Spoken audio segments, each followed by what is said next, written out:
Hello hello hello okay right. ఉదయ కాలంలో ఒక 5 యవ్వన విశ్వాసుల గురించి మనం తెలుసుకున్నాం. మధ్యాహ్న కాల సమయంలో ఓ 4 గురించి నేర్చుకొని క్లాస్ ముగించేద్దాం.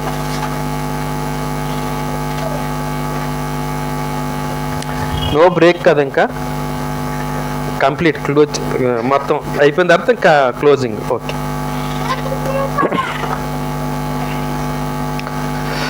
ఇర్మియా గ్రంథం తీద్దామండి. ఇర్మియా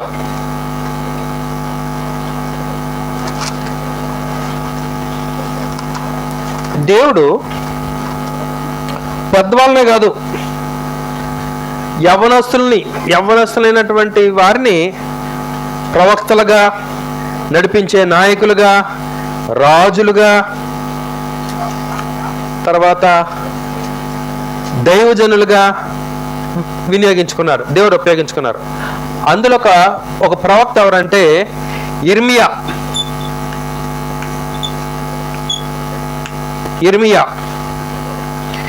ఇర్మియా దేవుడు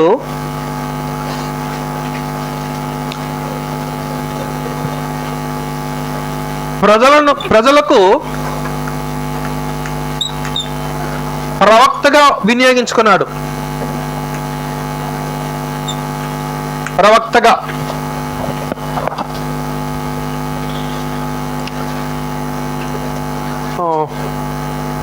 అంటే ఆదికాండ పుస్తకం చూసినప్పుడు దేవుడు కుటుంబ పెద్దలతో మాట్లాడి ఆయన ఉద్దేశాలను నెరవేర్చడం చూస్తాం. ధర్మశాస్త్ర కాలంలో మోషే ద్వారా మాట్లాడడం చూస్తాం. ఇంకొంచెం ముందుకు వెళ్తే కాలంలో ఇశ్రాయేల్ ప్రజలతోటి దేవుడు ఎప్పుడైనా మాట్లాడాల్సి వస్తే ఆయన ఒక ప్రవక్తను నియమించుకొని ఆ ప్రవక్త ద్వారా ఆ ప్రజలకు ఏం తెలియజేయాలో ఆ ఇన్ఫర్మేషన్ని ప్రవక్త ద్వారా ఇస్తాడు. అప్పుడు వయసుతో సంబంధం లేదు, యవనస్తులు వాడుకున్నాడు, పెద్దవాళ్ళని వాడుకున్నాడు, ముసలి వాళ్ళని వాడుకున్నాడు దేవుడు. అప్పుడు ఇక్కడ వాడబడుతున్న వ్యక్తి ఓ యవ్వనుడు. ఇర్మియా గ్రంథం 1:3 నుండి చదువు నాన్న. ఇర్మియా గ్రంథం 3:1 నుండి. మరియు యోషియా కుమారుడగు యెహోయాకీము యూదాకు రాజయుండగాను యోషియా కుమారుడగు సిద్కియా. నానా కాదే, 4 చదివేసాయి. యెహోవా నాకు ప్రత్యక్షమై ఇలాగ సెలవిచ్చెను, గర్భములో నేను నిన్ను రూపింపక మునిపే నేను ఎరిగితిని, నీవు గర్భము నుండి బయలుపడక మునిపే నేను నిన్ను ప్రతిష్ఠించితిని, జనములకు ప్రవక్తగా నేను నియమించితిని. ఇంకా అయ్యో ప్రభువుకు యెహోవా శుద్ధించుము, నేను బాలుడనే, మాట్లాడుటకు నాకు శుద్ధి చాలదని నేను అనగా యెహోవాకు నాకు ఇలాగ సెలవిచ్చాను, నేను బాలుడని అనవద్దు, నేను నిన్ను పప్పు వారి ఎందరి యొద్దకు నీవు పోవలను, నీకు ఆజ్ఞాపించిన సంగతులని చెప్పవలను, వారికి భయపడకము, నేను విడిపించుటకు నేను నీకు తోడై ఉన్నాను. యెహోవా వాక్కు. రైట్. ఇశ్రాయేలీయులకు వర్తమానం పంపడానికి దేవుడు ఒక వ్యక్తిని పిలిచాడు. ఆ వ్యక్తి ఎవరంటే ఇర్మియా. అప్పుడు దేవుడు ఇర్మియాను పిలిచి ఇర్మియాతో అంటున్నాడు, గర్భంలో నిన్ను రూపింపక మునిపే నేను నిన్ను ఎరిగితిని. అసలు ఇర్మియా, నువ్వు నీ తల్లి గర్భంలో రాకమునిపే నేను నిన్ను ఎరుగుదును. అంటే దేవునికి ఇర్మియా ఎప్పుడు తెలుసండి? గర్భంలో ఉన్నప్పుడు. అసలు నువ్వు గర్భంలో పడకముందే నువ్వు నాకు తెలుసు. అది దేవుడు. తర్వాత నీవు గర్భం నుండి బయలుపడక మునిపే నిన్ను ప్రతిష్ఠించింది. అసలు నువ్వు గర్భంలో నిన్ను బయటకు రాక మునిపే నిన్ను పని కొరకు నేను నియమించాను. బయటకు వచ్చిన తర్వాత నియమిస్తాడా దేవుడు? గర్భంలోనే నియమించాడా? నువ్వు గర్భంలో నుండి రాక మునిపే నేను నియమించాను. దేనికి ప్రతిష్ఠించాను? అప్పుడు చెప్తున్నాడు, జనములకు ప్రవక్తగా నేను నియమించితిని. అప్పుడు ఆయన పని ఏంటండి? పుట్టి పెరిగిన తర్వాత జనములకు ప్రవక్త. ఎవరు ఏర్పాటు చేశారు? దేవుడు ఏర్పాటు చేశాడు. అప్పుడు దేవుడు ఆ మాట చెప్తే ఈయన అంటున్నాడండి, అయ్యో ప్రభువుకి యెహోవా చిత్తగించుము, నేను బాలుడిని, నేను చిన్నోడిని, నేను యవ్వనస్తుడిని, నేను అప్పుడే నీ పని చేయలేను. మళ్ళా అన్నాడా, అంటే మనకు అతీతంగా అన్నాడా? ఎవరు మాట్లాడండి, అలా క్వశ్చన్ నిద్ర వస్తుందా, నిద్ర రావట్లేదా, ఏంటో నాకు అర్థం కావట్లేదు. అర్థమవుతుందమ్మా నేను అడిగిన ప్రశ్న? ఏం అడిగాడు దేవుడు? నేను ప్రతిష్ఠించాను అంటే ఈయన ఏమంటున్నాడండి? నేను బాలుణ్ణి అన్నాడు. ఇప్పుడు మనల్ని యవనస్తుల్ని ఎవరినైనా మీరు దేవుని సేవకురండి, లేకపోతే దేవుని వాక్యం చెప్పండి అంటే మీరేమంటారు? వస్తారా? రా అంకులు ఎవరో ఇంకొకరు ఉంటారు కదా, వాళ్ళతో చెప్పించండి, మీరే చెప్పేయండి, ఇంకొక అంకులతో చెప్పించండి అంటారు. కానీ మనం ముందుకు రాం. ఏమంటే మేము ఇంకా చిన్నవాళ్ళం అంట. ఇర్మియా కూడా అలాగన్నాడు. అప్పుడు దేవుడు ఏమన్నాడో చూద్దాం. అప్పుడు యెహోవా నాకు ఇలాగ సెలవిచ్చును, నేను బాలుడు అనవద్దు, నేను నిన్ను పంపువారి వద్దకు నువ్వు పోవలను, నేను ఎవరి దగ్గరికి అయితే పంపుతానో నువ్వు అక్కడికి వెళ్ళాలి, నేను నీకు ఆజ్ఞాపించిన సంగతులన్నీ నువ్వు వాళ్ళకి చెప్పాలి. నేను నీకేమేమి చెప్తున్నాను ఆ సంగతులన్నీ వాళ్ళకి చెప్పాలి. వారికి అంటే చిన్నపిల్లలప్పుడు మాట్లాడడానికి, ఆ కార్యాలు చేయడానికి భయం ఉంటుంది, లేకపోతే ఆ ప్రజలకు చెప్పడానికి భయం ఉంటుంది, స్టేజ్ ఫియర్ ఉంటుంది. అప్పుడు దేవుడు ఏమన్నాడు? నువ్వు భయపడొద్దు, నేను విడిపించుటకు నేను నీకు తోడున్నాను, ఇదే యెహోవా వాక్కు. చాలు. అంటే ఈయన మొదట దేవుడు పిలిచినప్పుడు ఈయన భయపడ్డాడు, కొంచెం సాగులు చెప్పాడు, నేను బాలుణ్ణి, నాకు ఈ పని అప్పు చెప్పొద్దు అన్నాడు. కానీ దేవుడు ఆయనని బలపరిచిన తర్వాత, ఆయనకి చెప్పిన తర్వాత ఆయన ఏం చేశాడో చూద్దాం. 7వ అధ్యాయానికి వెళ్దాం. దేవుడు ఏం చెప్పాలన్నీ చెప్పేశాడు ఆయనకి. అప్పుడు 7వ అధ్యాయానికి వచ్చేసరికి దేవుడు చెప్పినవన్నీ ఆ ప్రజలకు చెప్పడానికి రెడీ అయిపోయాడు. 7వ వచనం, 7వ అధ్యాయం 1వ వచనం.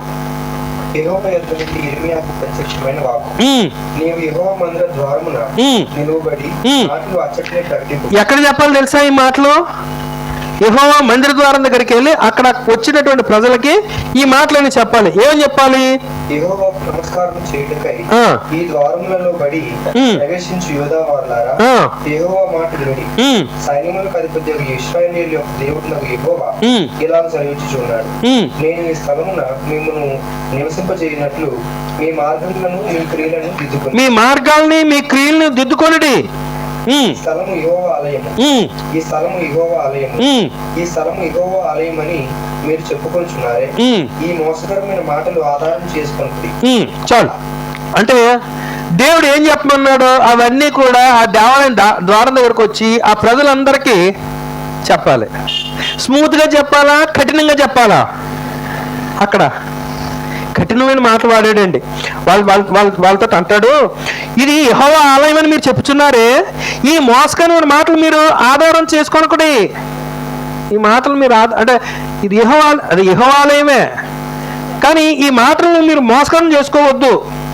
5వ వచనంలో అలాగనక మీ మార్గములను మీ క్రియలను మీరు యథార్థంగా చక్కపరుచుకొని, మీరు ముందు ఏం చేయాలంటే మీ క్రియలను మీ మార్గములను చక్కపరుచుకోండి.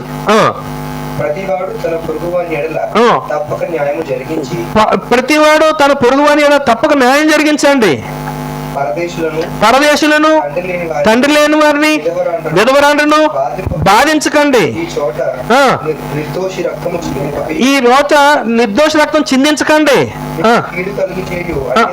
మీకు కీడు కలిగి అన్ని దేవతలను అనుసరించకండి. అంటే ఇవన్నీ ఎందుకు చెప్పాడు?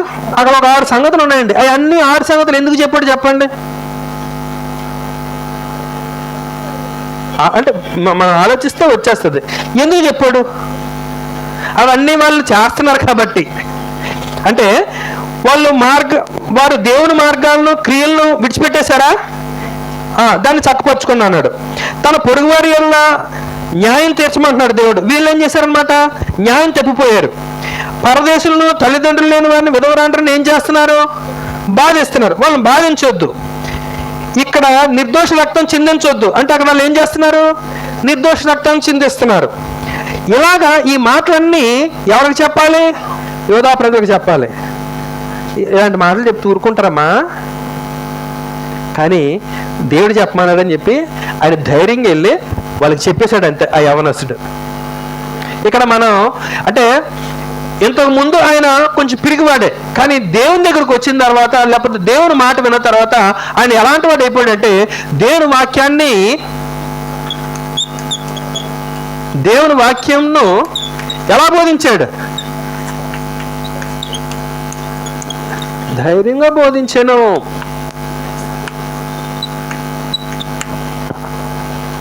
దేవుని పనిని ధైర్యంగా చేశాడు. దేవుని పనిని ధైర్యంగా చేశాడు. అంటే నా జీవితంలో ఒక అనుభవం ఏంటంటే, ఇక్కడే ఒక ఆయన ప్రసంగి గారని సేవ చేసేవారు. ప్రసంగి గారు సేవ చేసినంత కాలం ఆయన చేశారు. ఆయన చనిపోయిన తర్వాత ఈ పనిని ముందుకు తీసుకెళ్ళడానికి ఒక మాస్టర్ ఉండేవారు. మాస్టర్కి అంత వాక్యం అంత తెలీదు, కానీ ఆయన తర్వాత నడిపించే నాయకుడిని తయారు చేయలేదు. సంఘం నాయకుడిని తయారు చేయలేదు. నేను అది గుర్తించి నేను ఇప్పటికీ కూడా ఎక్కడికి వెళ్ళినా ఏ సంఘంలోనూ నేను ఏం చేస్తానంటే, ఒకవేళ నేను చచ్చిపోతే నా తర్వాత వాక్యం చెప్పేవాళ్ళు తయారవ్వాలని నేను కోరుకుంటాను. నేను కొంతమందిని తయారు చేశాను. సీనాని నేనే తయారు చేశాను. ఇక్కడ సువార్తకుడు శ్రీను ఉన్నారా? ఆయన్ని సువార్తకుడిగా నేనే తయారు చేశాను. అంటే నేను తయారు చేశానంటే నాకు గొప్పతనం ఏం కాదు, కానీ అక్కడ మనల్ని తయారు చేసేది దేవుడే. కానీ ఒక వ్యక్తిని ప్రోత్సహించి ధైర్యపరిచి నువ్వు చెప్పు అని ప్రోత్సహించే వాళ్ళు ఉండరు ఎక్కడ. అంటే ప్రీచర్స్లో కొంచెం ఏదో అధైర్యం ఉంటుందండి. కానీ ఎప్పుడు ఆయనే వాక్యం చెప్తూ ఉంటే, ఎప్పుడు ఆయనే చేస్తూ ఉంటే మిగిలిన వాళ్ళకి అవకాశం రాదు. వాళ్ళు తయారవరు, ఆ యవనస్తులు తయారవరు. అప్పుడు యవనస్తులు ఎప్పుడు ఆయనకి నమ్మకంగా బ్రతికితే సువార్తికుడికి ధైర్యం వస్తుంది. ఈ కుర్రోడు నమ్మకంగా ఉన్నాడు, ఈయన తర్వాత దేవుని పని చేస్తాడు అని అతను తయారు చేసేటట్లు మనం చొరవ చూపాలి యవన పిల్లలు. అప్పుడు ఆ సువార్తికుడు అంటే దేవుడు ఆయన పిలుచుకున్నాడు అనుకోండి, దేవుని సేవ ఏమవకూడదు, ఆగిపోకూడదు. ఇక్కడ అలాగే చేశాను, ఇప్పుడు మురళీనగర్లో కూడా అలాగే చేస్తున్నాను. మా చర్చిలో కొంతమంది సహోదరులు నేను చచ్చిపోయినా పర్వాలేదు, వాళ్ళు వాక్యం చెప్పేటట్లు వాళ్ళు తయారవుతున్నారు. మన అన్ని సంఘాలు అలా వాక్యం చెప్పేటట్లు సంఘంలోనే మన యవ్వనస్తులే తయారవ్వాలి. చాలా సంఘాలు ఏం చేస్తారు తెలుసండి, పాపం వాళ్ళ చర్చిల్లో ఆ యవనస్తులు ముందుకు రారు. ఆ సంఘంలో నుండి ఒకరిని, ఈ సంఘంలో నుండి ఒకరిని, ఇంకో సంఘంలో నుండి ఒకరి నుండి పిలిపించుకుంటారు తెలుసా. చాలా సంఘాలు అలా పిలిపించుకోకుండా ఆ బాధ్యతను యవనస్తులే తీసుకొని మన సువార్తికుడి తర్వాత నేను సువార్త పని చేయాలి అని ఒక డ్రీమ్తో ఉండాలండి. ఎప్పుడును ఒక బాధ్యతతో ఉండాలండి. అది దేవుని పని. కరెక్టేనమ్మా చెప్పింది అంటే ఇది నా చిన్న ఎక్స్పీరియన్స్ అది. అలాగే అంటే ఒక్కసారిగా ఇస్తే వాళ్ళు చేయలేరు. అందుకని వాళ్ళని ధైర్యపరుస్తూ ఉంటే ఒకరోజు వాళ్ళు ధైర్యంగా వాక్యం బోధించగలుగుతారు. ఈ యవనస్తుడు ఇర్మియా దేవుని యొక్క వాక్యాన్ని దేవుడు బలపరిచిన తర్వాత ఎలా బోధించాడంటండి, ధైర్యంగా బోధించగలిగాడు. అలా యవనస్తులు ధైర్యం తెచ్చుకోవాలి, దేవుని సేవ చేయడానికి ధైర్యం తెచ్చుకోవాలి. సిగ్గుపడతాం ఒక్కొక్కసారి ఈ స్టేజ్ మీదకి రావడానికి, ఈ స్టేజ్ మీద మాట్లాడడానికి సిగ్గుపడతాం, అధైర్యపడతాం. ఇది సిగ్గుపడే పని కాదు, అధైర్యపడే పనే కాదు, ఇది గౌరవనీయమైన పని. ఏది? దేవుని సేవ చేయటం ఒక గౌరవనీయమైన పని, ఓ గొప్ప పని, ఓ దొడ్డ పని. కాబట్టి ఎవ్వరూ కూడా ఎప్పుడు దేవుని మాటలు చెప్పడానికి కానీ, దేవుని కార్యాలు చేయటానికి కానీ ఎప్పుడు సిగ్గుపడొద్దండి. యేసుప్రభువు అంటారండి, ఏమంటారంటే, ఈ ప్రజల ముందు నన్ను ఒప్పుకొని వాడిని నేను నా తండ్రి వద్దట ఒప్పుకుంటాను. ఎవరైతే ఈ ప్రజల ముందు నన్ను ఒప్పుకోరో నేను వాళ్ళని నా తండ్రి ఎదుట ఒప్పుకొనను అన్నారండి. మనం ప్రభు చేత ఒప్పుకోబడాలంటే ఆయన పనిని మొమాటం పడకుండా, ఆయన పనిని సిగ్గుపడకుండా, ఆయన పనిని ధైర్యంగా చేయాలి. కాబట్టి యవ్వన ప్రాయంలోనే ఆ ధైర్యాన్ని ప్రదర్శించాలి. ఆ ధైర్యాన్ని మనం కలుగ చేసుకోవాలి. అలా ఓకే, రైట్. 5 ఎంతమంది అయ్యారమ్మా? 6 అయ్యారా? 6. ఇప్పుడు 7వ విశ్వాస దగ్గరికి వెళ్దాం. యిర్మీయా తర్వాత 7వ విశ్వాసి దానియేలు గ్రంథం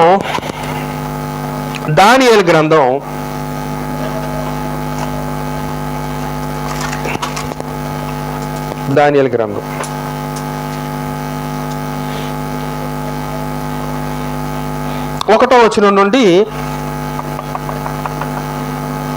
చదువుకుంటూ వెళ్ళిపోదాం. యూదా రాజుకు యెహోయాకీము ఏలుబడిలో 3వ సంవత్సరమున బబులోను రాజుకు నెబుకద్నెజరు యెరూషలేము మీదికి వచ్చి దాని ముట్టడి వేయగా, ప్రభువు యూదా రాజుకు యెహోయాకీము దేవుని మందిరంలోని శేషించిన ఉపకరణములను ఆ రాజు చేతికి అప్పగించాడు గనుక అతడు ఆ వస్తువులను షీనారు దేశంలోని తన దేవతాలయమునకు తీసుకొని పోయి తన దేవతాలయకు బొక్కసములో ఉంచాడు. రాజు అశ్వనుజు అను తన నపుంసకుల అధిపతిని పిలిపించి అతనికి ఇలా ఆజ్ఞాపించాడు: ఇశ్రాయేలీల రాజవంశములలో ముఖ్యులై లోకము లేని సౌందర్యమును సకల విద్యా ప్రవీణతయు జ్ఞానము కలిగి తత్వజ్ఞానము తెలిసిన వారై రాజు నగరునందు నిలువదగిన కొందరు బాలులను రప్పించి కల్దీల విద్యను భాషను వారికి నేర్పుము. మరియు రాజు తాను భుజించు ఆహారంలో నుండి తాను పానము చేయు ద్రాక్షరసంలో నుండి అనందన భాగము వారికి నియమించి 3 సంవత్సరములు వారిని పోషించి పిమ్మట వారిని తన ఎదుట నిలువబెట్టినట్టు ఆజ్ఞయించాను. యూదులలో నుండి దానియేలు, హనన్య, మిషాయేలు, అజర్య అనువారు వీరిలో ఉండేది. నపుంసకుల అధిపతి దానియేలునకు బెల్తెషాజరు అనియు, హనన్యాకు షద్రక్ అనియు, మిషాయేలునకు మేషాక్ అనియు, అజర్యాకు అబేద్నెగో అనియు పేర్లు పెట్టాను. రైట్, అక్కడ ఆపుదాం నాన్న. 7వ వచ్చిన దగ్గర ఆగామా? ఓకే. ఇష్యూ ఏంటంటే ఇదంతా ఇశ్రాయేల్ దేశం. దేవుడు కనాను ప్రాంతం అంటారు కదా, ఈ ప్రాంతాన్ని అబ్రహాంకు వాగ్దానం చేశాడు. కానీ ఇశ్రాయేలీలు ఐగుప్తు దేశంలో, ఈ కిందన ఐగుప్తు ఉంటుంది, ఈ ఐగుప్తు దేశంలో 400 సంవత్సరాలు ఉన్నారు. ఆ తర్వాత దేవుడు అబ్రహాంకు వాగ్దానం చేసిన ప్రకారం వారిని ఈ దేశంలో ప్రవేశింపజేశాడు, ఈ దేశాన్ని ఇచ్చాడు. వాళ్ళు ఆ దేశంలో నివాసం చేస్తుండగా వీళ్ళందరూ ఐక్యంగానే నివాసం చేశారు. కానీ సొలొమోను తర్వాత ఈ రాజ్యం 2 భాగాలు అయిపోయింది. ఎన్ని భాగాలు? 2 భాగాలు. పైన ఇశ్రాయేల్ రాజ్యం, కిందన యూదా రాజ్యంగా 2 భాగాలు అయిపోయింది. ఇశ్రాయేల్ రాజ్యం 2 భాగాలు అయిపోయింది. ఈ ఇశ్రాయేలీల్ని పాపం చేయొద్దు అన్నాడు దేవుడు. పాపం చేసినందుకు వీళ్ళు అష్షూరు చెరకు వెళ్ళిపోయారు. ఏ చెరకు వెళ్ళిపోయారమ్మా? అష్షూరు క్యాప్టివిటీకి వెళ్ళిపోయారు. అంటే ఇంకా వాళ్ళు తిరిగి రాలే. ఆ 150 సంవత్సరాల తర్వాత ఈ యూదా వారిని కూడా దేవుడు నెబుకద్నెజరు రాజుకు అప్పగించాడు. బబులోను రాజు అయినటువంటి నెబుకద్నెజరుకు అప్పగించేశాడు. అప్పుడు ఈ నెబుకద్నెజరు రాజు వచ్చి యెరూషలేములో సొలొమోను కట్టించిన దేవాలయాన్ని కాల్చేసి ఇక్కడ ఉన్నటువంటి యవనస్తులందరినీ తీసుకొని బబులోను రాజ్యాన్ని తీసుకొని వెళ్ళిపోయాడు. ఎక్కడ తీసుకెళ్ళిపోయాడు? బబులోను రాజ్యాన్ని తీసుకెళ్ళిపోయాడు. ఇక్కడ ముసలోల్ని, అంగహీనుల్ని ఉంచేశాడు. కొంతమంది అన్యులను కూడా ఇక్కడికి తీసుకొచ్చేశాడు. రైట్. అప్పుడు ఇక్కడికి వెళ్ళిపోయినటువంటి యూదుల్లో ఒక 4 పేర్లు చెప్పాడు. ఒకరు దానియేలు, హనన్య, మిషాయేలు, అజర్య. దానియేలు, ఇంకెవరమ్మా? హనన్య, 3 మిషాయేలు, 4 అజర్య. అప్పుడు ఆ దేశానికి వెళ్ళిపోయిన తర్వాత ఆ దేశానికి వెళ్ళిపోయిన తర్వాత వాళ్ళని ఒక అధికారికి అప్పగించాడండి, ఒక నపుంసకుడైనటువంటి ఒక అధికారికి అప్పగించాడండి. ఆయన వీళ్ళ నలుగురికి వాళ్ళ దేవతల పేరు పెట్టాడండి. దానియేలుకి ఏం పేరు పెట్టాడు అన్న? షడ్రక్, బెల్షజర్ అనియు, హనన్యాకు షడ్రక్ అనియు, మెషాయేలుకు మేషేక్ అనియు, అజర్యాకు అబేద్నగో అనియు వాళ్ళ దేవతల పేర్లు పెట్టాడు. వాళ్ళ దేవతల పేర్లు పిలిచాడు ఈయనే.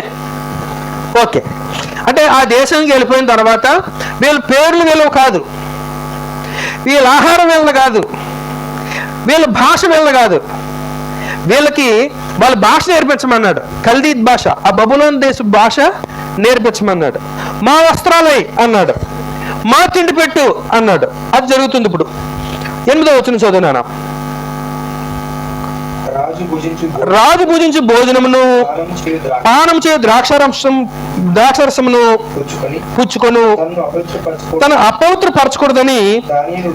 అప్పుడు ఈ రాజు వాళ్ళు అంటే ధర్మశాస్త్ర ప్రకారం పవిత్రమైన జంతువులు, పవిత్రం కాని జంతువులు ఉన్నాయి. అంటే ఇశ్రాయేలు తినదగిన జంతువులు, తినదగిన జంతువులు ఉన్నాయి.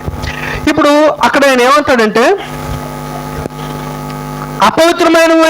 అపవిత్రపరచకూడదని దానియేలు ఉద్దేశించి, అంటే ఆ భోజనం తినకూడనటువంటి ఆహార పదార్థాలు తినడం ద్వారా ధర్మశాస్త్రంలో దేవుడు చెప్పిన ఇవి తినొద్దు అని చెప్పిన వాటిని తినకూడదు, ఆ ద్రాక్ష రసాన్ని తాగకూడదు, ఇవి తాగితే నన్ను నేను అపవిత్రపరచుకుంటాను, లేకపోతే మమ్మల్ని మేము అపవిత్రపరచుకుంటాం, మేము వీటిని తాగకూడదు అని ఉద్దేశించి చదవానా? పానం చేయి ద్రాక్షరసం పుచ్చుకొని తనను అపవిత్రపరచకూడదని దానిని ఉద్దేశించి తాను అపవిత్రుడు కాకుండానట్లు వాటిని పుచ్చుకొనకుండా సెలవిమ్మని నపుంసకుల అధిపతిని వేడుకొనగా. అప్పుడు అయ్యా మేము దేవుని పిల్లలం, దేవుడు మమ్మల్ని ఇవి తినొద్దన్నాడు, ఈ ద్రాక్షరసం తాగొద్దన్నాడు, ఇవి తినకుండా ఇవి తాగకుండా మాకు అవకాశం ఇవ్వా అని ఆ నపుంసకులకు అధిపతి, వారి మీద అధిపతి కొన్న అతన్ని వేడుకున్నాడండి. అప్పుడు దేవుడు నపుంసకుల అధిపతి దృష్టికి దానియేలునకు కృపా కటాక్షం అనుగ్రహించాడు. అంటే మేము ఈ అపవిత్రమైన కార్యం చేయకుండా ఉండమని ఆయన వేడుకున్నాడు. దేవుడు ఏం చేశాడు? పైనుండి దేవుడు సహాయం చేశాడండి. అంటే ఒక మనిషి నీతిగా బ్రతకాలనుకున్నప్పుడు ఎవరి సహాయం ఉంటుంది? దేవుని సహాయం ఉంటుంది. మనకు నీతిగా బ్రతకాలి, నీతి తప్పాలనుకున్నప్పుడు ఎవరి సహాయం ఉంటుంది? నేను నీతిని తప్పాలి అని అనుకున్నప్పుడు ఎవరి సహాయం ఉంటుంది? సాతాను సహాయం ఉంటుంది. యాకోబు రాసిన పత్రిక అంటాడు కదా, మీరు మీ స్వకీయ దురాశల చేత ఎడవబడి మరులు కొల్పబడిన వారే శోధింపబడుతున్నారు. ఎవరు శోధిస్తారు? సాతాను శోధిస్తారు. నీతిగా బ్రతకాలనుకున్నప్పుడేమో దేవుడు సహాయం చేస్తాడు. నువ్వు పాపం చేయాలనుకున్నప్పుడు సాతాను సహాయం చేస్తాడు. కాబట్టి ఈయన పవిత్రంగా బ్రతకాలనుకున్నప్పుడు దేవుడు సహాయం చేశాడు. ఎలా సహాయం చేశాడు? నపుంసకుల అధిపతి దృష్టికి దానియేలునకు కటాక్షం అనుగ్రహించాడు. అంటే దానియేలు మీద కనికరి వేసింది పాపం ఆ నపుంసకులకు అధిపతి. అవును, వీళ్ళు ఏదో అడుగుతున్నారు, వీళ్ళకి చేద్దాం అని అనేటట్లు చేశాడు అనమాట. కనుక నపుంసకుల అధిపతి దానియేలు తిరిగి, మీకు అన్నపానములను నియమించిన రాజుకు నా యజమానికి నేను భయపడుచున్నాను. మీ ఈడు బాడుల ముఖముల కంటే మీ ముఖమును కృషించినట్లు ఆయనకు కనబడిన నేల. అట్లయితే మీరు రాజు చేత నాకు ప్రాణాపాయము కలుగజేశారు. అప్పుడు అంటున్నాడండి, అయ్యా ఇది రాజు తినే ఆహారం, మంచి ఫుడ్ ఇది. ఈ ఆహారం తింటే అది తిన్న వాళ్ళ ముఖాలు మెరుస్తాయి. మీరు ఈ ఆహారం తినడం మానేశారనుకో మీ ముఖాలు నీరసిస్తాయి. అప్పుడు రాజు చూశాడు అనుకో, వాళ్ళ ముఖాలకి మీ ముఖాలకి తేడా వచ్చిందనుకో, రాజు నాకు మరణశిక్ష వేస్తాడు. కాబట్టి మీరు ఆహారం తినండి అని అడిగాడు. అప్పుడు ఈయన అంటున్నాడండి దానియేలు ఏమంటున్నాడు? దానియేలు హనన్యా, మిషాయేలు, అజర్యా అను వారి మీద నియమించిన నియమములతో దానియేలు భోజనములకు శాఖధాన్యాలను. అప్పుడు ఈయన అడుగుతున్నాడండి, అయ్యా మాకు శాఖధాన్యాలు, పానానికి నీళ్ళు మాకు అప్పగించి దయచేసి ఒక్క 10 దినాలు మమ్మల్ని అబ్జర్వ్ చేయి. మా మొక్కలు ఒకవేళ పీక్కుపోతే నీ తెచ్చిన ఆహారమే తింటాం, కానీ మాకు శాఖధాన్యాలు నీళ్లు ఇచ్చి మమ్మల్ని అబ్జర్వ్ చేయి, మమ్మల్ని పరీక్షించు. ఒకవేళ వాళ్ళ ముఖాలు కొన్న మా ముఖాలు వాడిపోతే మాత్రం అప్పుడు నువ్వు చెప్పినట్టే నీ ఆహారం ఏదంటాం. పిమ్మట ఆ ముఖములను రాజు నియమించిన భోజనం భుజించు బాలుర ముఖములను చూచి నీకు తోచినట్లుగా నీ దాసులమైన మాయన జరిగింపు. అందుకతడు ఈ విషయములలో వారి మాటకు సమ్మతించి అప్పుడు ఆయనకి ఇదేదో బాగుంది, 10 రోజులు ఎగ్జామిన్ చేద్దాం వీళ్ళ ముఖాలు, పరీక్షిద్దాం ఈ 10 రోజులు అని చెప్పి వాళ్ళకి శాకధాన్యాలు నీళ్లు ఇచ్చాడు. ద్రాక్షరసము అపవిత్రమైనటువంటి ఆహారాన్ని పక్కన పెట్టేశాడు. 10 రోజుల తర్వాత చెప్పినాను 10 దినములను పిమ్మట వారి ముఖములను రాజు భోజనం భుజించు వారి బాలురందరి ముఖముల కంటే సౌందర్యం గాను ఎలా కనిపించాయి అప్పుడు ఆయనకి? రాజు ఆహారం తినే ఆహారం తీసుకున్న ముఖాల కంటే ఈ దానియేలు, షడ్రక్, మేషక్, అబేద్నెగో వాళ్ళ ముఖాలు చాలా ప్రకాశవంతంగా కనిపించేటండి. కలగాను కనబడగా రాజు వారికి నియమించిన భోజనమును పానము కొరకైన ద్రాక్షరసమును ఆ నియామకులు తీసివేసి వారికి శాకధాన్యాదులను ఇచ్చాడట. 10 దినాల తర్వాత శాకధాన్యాలు ఇచ్చాడు. రైట్. ఇక్కడ పాయింట్ ఏంటంటే ఎవరు ఆ విశ్వాసం? ఎవరు? దానియేలు. ఇంచుమించు 16 నుండి 17, 18 సంవత్సరాలు ఉంటాయటండి. యవనుడు దానియేలు. యూత్లో యంగ్గా ఉన్నప్పుడు పిల్లలకి లేకపోతే ఆ యవనస్తులకి ఒక కోరిక ఉంటుందండి. ఏం కోరిక ఉంటుంది? బాగా మంచి ఆహారం తినాలనే కోరిక ఉంటుంది. బిర్యానీ తినాలనే కోరిక ఉంటుంది. అంటే ఆహారం పట్ల అందరికీ కోరిక ఉంటుంది. యవనస్తులకు కొంచెం బలంగా ఉంటుంది. అలాంటి టైంలో ఆయనకి ఒక మంచి ప్రదేశానికి వెళ్ళాడు. రాజు దగ్గర భోజనం తినే అవకాశం వచ్చింది. కానీ అతనికేమో దేవుని వాక్యం తెలుసు. దేవుని వాక్యంలో అపవిత్రమైన వాటిని తినకూడదు అనే కొన్ని సంగతి తెలుసు. అక్కడేమో అపవిత్రమైన ఉన్నాయి, కానీ తినాలనే కోరుకుంటుంది. ఏం చేశారు వాళ్ళు తినలేదండి. ఎందుకు తినలేదు? రుచిగా ఉండవనా? రుచిగా ఉండనంత కాదు, దేవుని ఆజ్ఞల కొరకు సిన్సియర్గా బ్రతకడం, దేవుని అంటే తమ నమ్మకాలకు నిజాయితీగా ఉండటం కొరకు ఇష్టపడేవాళ్ళు. వీళ్ళు ఎలాంటి వారంటే తాము నమ్మిన దాని కొరకు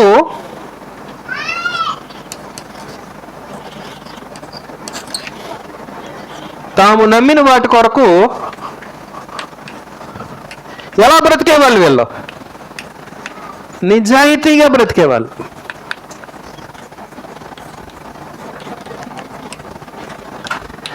నిజాయితీగా బ్రతుకుతారు. కాంప్రమైజ్ అవరు సత్యంతో. దేవుని వాక్యం విషయంలో కాంప్రమైజ్ అవరు. దేవుని వాక్యం కొరకు ఆ అపవిత్రమైన వాటిని విడిచిపెట్టేసి మాకు ఈ శాకధాన్యాలు నీళ్ళు ఇయ్యి, మాకు చాలు అని వేడుకున్నారు.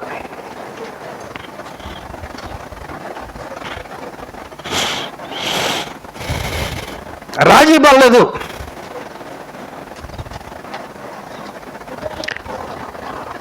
అప్పుడు అంటే ఈ అసలు దానియేలుని ఎందుకు వినియోగించుకున్నాడు దేవుడు?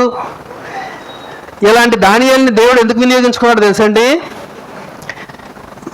దానియేలు గ్రంథం చదివితే దేవుని గురించి దానియేలు గ్రంథంలో ఏం కనబడుతుందంటే, దానియేలు గ్రంథం, దానియేలు రాసిన సంగతులు దేవుని యొక్క సార్వభౌమత్వాన్ని, దేవుని యొక్క రాజరికాన్ని తెలియజేస్తాడండి. సార్వభౌమత్వం,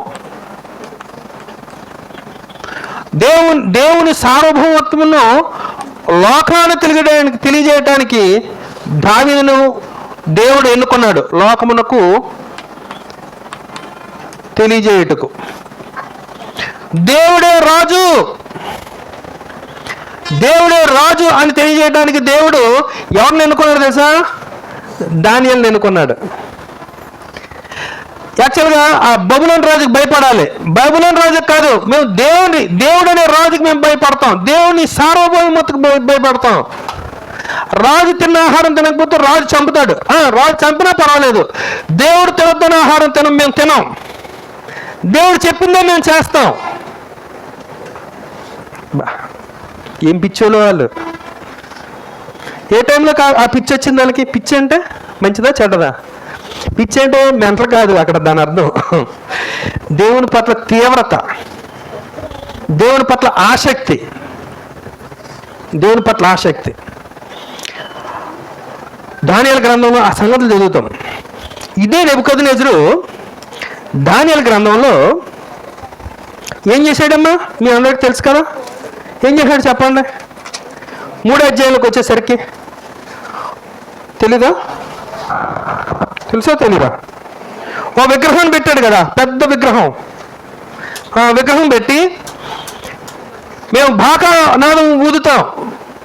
ఆ వాయిద్యాలు వినబడగానే బబులోను రాజ్యంలో ఉన్న వారందరూ కూడా ఆ విగ్రహానికి నమస్కారం చేయాలి, వర్షిప్ చేయాలి, సాష్టాంగ నమస్కారం చేయాలి అని చెప్పాడండి. అని ఒక ఆజ్ఞ చేశాడేంటి 3 అధ్యాయం చదివినప్పుడు. అప్పుడు ఆ విగ్రహానికి మొక్కని ఓ 3 యవనస్తులు ఉండిపోయారండి దానియేలు గ్రంథంలోని. ఎవరు వాళ్ళు? షడ్రాకు, మేషాకు, అబేద్నెగో. అప్పటికే ఒక ఏమంటారు, ఒక సిఫా అంటే ఒక ఒక ఏంటన్నా ఒక బిల్ పాస్ చేశాడు. ఏం బిల్ పాస్ చేశాడు? ఎవరైనా సరే నేను పెట్టినటువంటి విగ్రహానికి నమస్కరింపడు వాళ్ళని అగ్నిగుండంలో పడేస్తానని పెట్టాడు. వాళ్ళు అయినా సరే వాళ్ళు ఆ విగ్రహానికి మొక్కలేదు ఆ యవనస్తులు. అప్పుడు రాజుకి ఎవరో విషయం తెలియజేశారు. వాళ్ళు 3ని పిలిచాడు.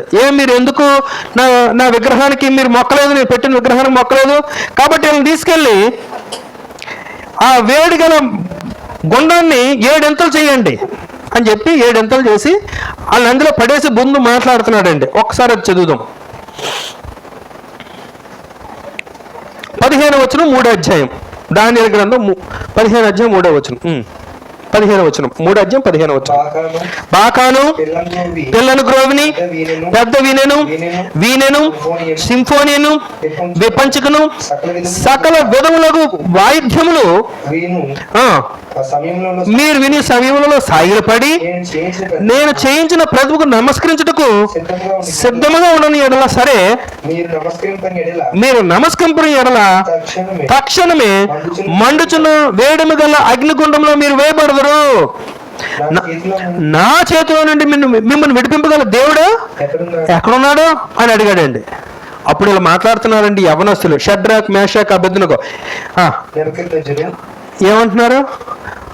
రాజుగారు అనాలి, కానీ ధైర్యం. అమ్మా తరుడురో వినండిరా. నెబుకద్నెజరు ఇందును గూర్చి నీకు ఆన్సర్ చెప్పాలన్న మాకు అసలు భయం లేదు. నువ్వు రాజు అయితే అయ్యావు, కానీ నీకు జవాబు చెప్పడానికి మాకు ఏమాత్రం సంకోచం లేదు, మాకు భయం లేదు. మేము సేవించుచున్న దేవుడు మండుచున్న వేడిమి గల ఈ అగ్నిగుండం నుండి మమ్మల్ని తప్పించి రక్షించుటకు మా దేవుడు సమర్థుడు. మరియు నీ వశంలో పడకుండా ఆయన మమ్మల్ని రక్షిస్తాడు. ఒకవేళ ఆయన రక్షింపుపోయినా సరే రాజా నువ్వు చూసుడు, నీ దేవతలను నువ్వు పెట్టిన విగ్రహాన్ని మేము పూజింపం. నీవు నిలువ పెట్టించిన బంగారు ప్రతిమకు నమస్కరింపని నువ్వు తెలుసుకో. You better know that. ఎవరితో మాట్లాడుతున్నారు? రాజుతోటి. ఒకళ్ళు వినకపోతే ఏం చేస్తాడు రాజు? వెంటనే తక్షణమే మిమ్మల్ని అగ్నిగుండంలో వేస్తాను అన్నాడండి. భయపడ్డారా? భయపడలేదండి.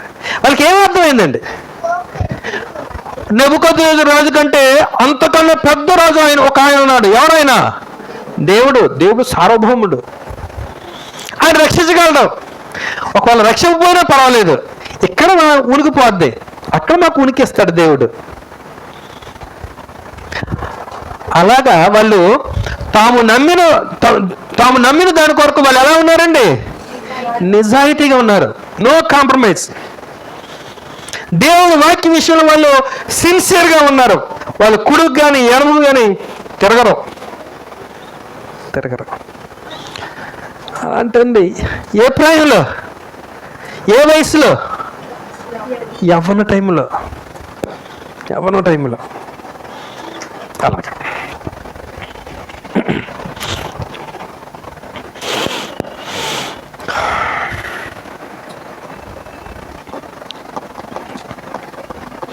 ఈ వయసు అంటే ఈ టైంలో దానియేలుకి, షడ్రక్, మేషాకులకి 17 నుండి 18 సంవత్సరాల వయసు ఉంటుందట అండి. ఓకే.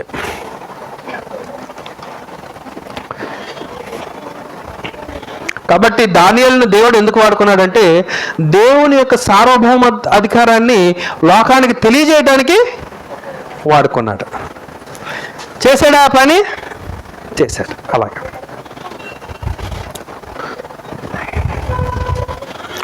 మరొక విశ్వాస దగ్గరికి వెళ్దాం.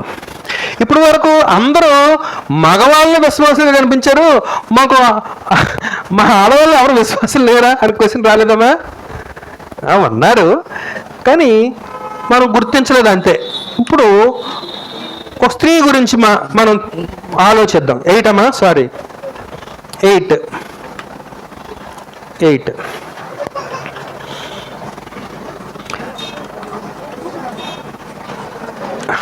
మరియా. ఎవరు ఈ మరియా? యేసు ప్రభు తల్లి. యేసు ప్రభు తల్లి. ఆమె విశ్వాసాన్ని, ఆమె యవ్వనంలో చేసిన కార్యాన్ని గురించి ఒకసారి మనం చదువుకుందాం. మరియా దేని కొరకు అపాయింట్ చేయబడింది అంటే దేవుని చేత.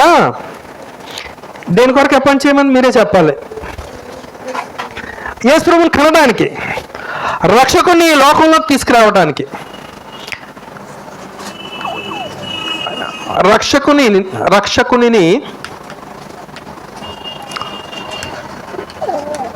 లోకంలోనికి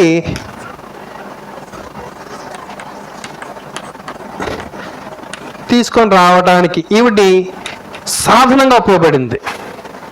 ఈమె ఎలాంటిది అంటే ఒకసారి చూద్దాం. లోకాసు వార్త 1వ అధ్యాయం. లోకాసు వార్త 1వ అధ్యాయం.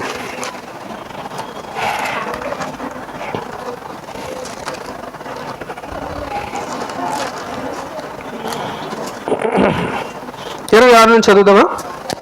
6వ నెలలో గబ్రియేలును దేవదూత గలిలయలోని నజరేతులోని ఊళ్ళో దావీదు వంశస్థుడైన యోసేపును అను ఒక పురుషునికి ప్రదానం చేయబడిన కన్యక యొద్దకు దేవుని చేత పంపబడిన. ఒకసారి మరియ గురించి ఒక మాట వాడబడిందండి. ఆమె ఎలాంటిదంటే ఆమె కన్యక. కన్యక అనే మాట ఎవరికి వాడతారంటే వర్జినిటీ అంటే పవిత్రురాలైన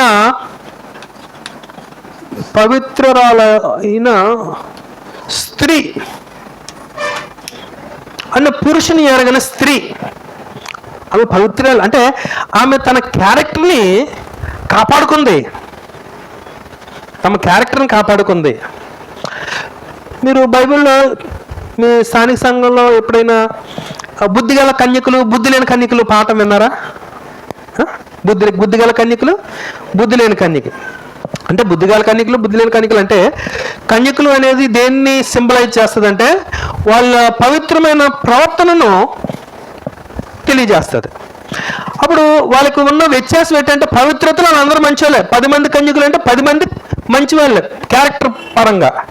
వాళ్ళ లోపం ఏంటంటే 5గురు బుద్ధి గలవారు, 5గురు బుద్ధి లేని వాళ్ళు, తెలివైన వాళ్ళు, తెలివి లేని వాళ్ళు, అంతే తేడా. కానీ క్యారెక్టర్ విషయంలో వాళ్ళు లోపం లేని వాళ్ళు. బుద్ధి విషయంలోనే ఎక్కడో ప్రాబ్లం ఉంది. బుద్ధి లేదు అంటే సిద్ధపాటు లేదు. ఒక 5గురికి సిద్ధపాటు లేదు, 5గురికి సిద్ధపాటు ఉంది. సిద్ధపాటు ఉన్న వాళ్ళేమో బుద్ధి గలవారు, సిద్ధపాటు లేనేమో బుద్ధి లేని. కానీ క్యారెక్టర్ విషయంలో వాళ్ళు మంచి వాళ్ళే. అంటే క్యారెక్టర్ ఒకటే కాదు, అక్కడ మనకి బుద్ధి కూడా కావాలనే ఉపమానం మనకు అక్కడ దొరుకుద్ది. సరే, అది పక్కన పెడదాం. అప్పుడు కన్యక అంటే ఈమె పవిత్రురాలు. యవ్వనంలో ఈవిడ ఎలా, దేని కొరకు అంటే లేకపోతే ఎలా బ్రతికింది తను? మరియ గారు పవిత్రంగా బ్రతికింది. ప్రస్తుతం లోకంలో అందరూ అపవిత్రంగా బ్రతుకుతున్నారు, అంతే కదమ్మా? అపవిత్రంగా పురుషులు, ఆడపిల్లలు వాళ్ళ ఫ్రెండ్షిప్ బాగాలేదు. ఇప్పుడు స్త్రీ పురుషుల మధ్య ఫ్రెండ్షిప్ బాగుందమ్మా? బాగాలేదు. అంటే అవి పవిత్రంగా లేవు, అపవిత్రంగా ఉన్నాయి. కానీ మరియా ఆమె విశ్వాసరాలు, దేవుని యందు భయభక్తులు కలిగిన ఆమె తమ క్యారెక్టర్ని ఎలా ఉంచుకుంది? పవిత్రంగా ఉంచుకుంది. దేవుని యందు భయభక్తులు కలిగిన స్త్రీ పవిత్రంగా ఉంచుకుంది. అందుకే ఆమె కన్యక అని చెప్పాడండి. తర్వాత ఆ దూత లోపలికి వచ్చి ఆమెను చూచి, దయా అప్సరాల, నీకు శుభము, ప్రభువు నీకు తోడై ఉన్నాడని చెప్పాను. అప్పుడు ఒక దేవదూత, దేవుని సముఖంలో ఉండే ప్రధాన దేవదూత, ఏం పేరు ఆమె పేరు? ఆమె పేరు కాదు, అతని పేరు గబ్రియేలు. అతని పేరు గబ్రియేలు. మనకి బైబిల్లో ఇద్దరు ప్రధాన దూతలను చూస్తామండి. ఒకళ్ళు గబ్రియేలు, ఇంకొక ఆయన మిఖాయేలు. యోధా రాసిన పత్రికలో మిఖాయేలు కనబడతాడు. వీళ్ళు దేవుని సన్నిధిలో ఉండేటంటే ప్రధానమైన దూతలు అని చెప్పబడ్డారు. అంటే దేవుడు చేయబోయే ముఖ్యమైన పనులకు ఆ దూతల్ని, ఆ ఏంజల్స్ని ఈ భూమి మీద పంపినప్పుడు మనం వాళ్ళని గమనించగలుగుతాం. అలాగే యోసేపుతో మాట్లాడడానికి, మరియతో మాట్లాడడానికి కూడా ఈ గబ్రియల్ దూతే వచ్చారు. ఓకే, ఈయన వచ్చి మరియతో చెప్తున్నాను, దయాప్రాప్తురాలా, నీకు శుభము. ఎందుకు? ప్రభువు నీకు తోడే ఉన్నాడని చెప్పాను.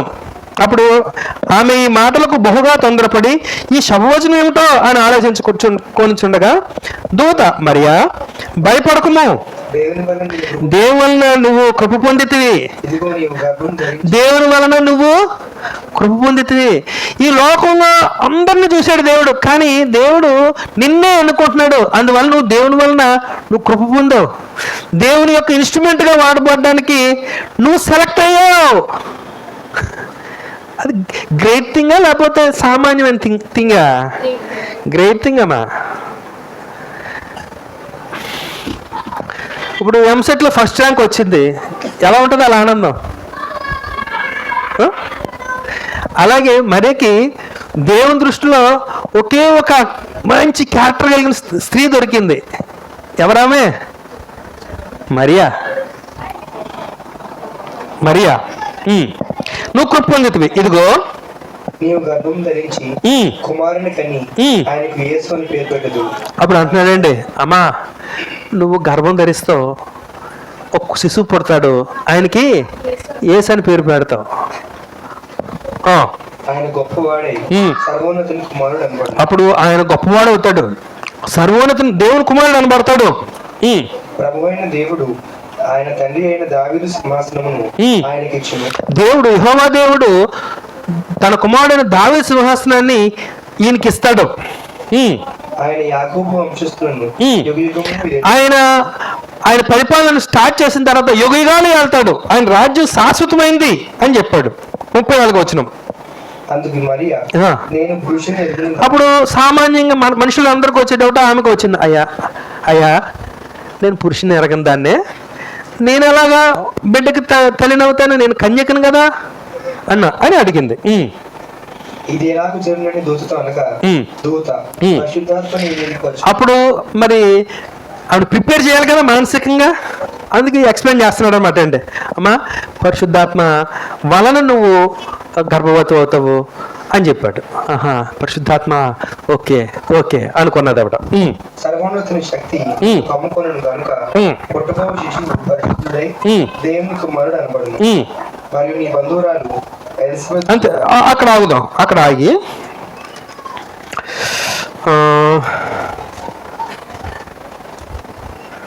37వ వచనానికి వచ్చాను.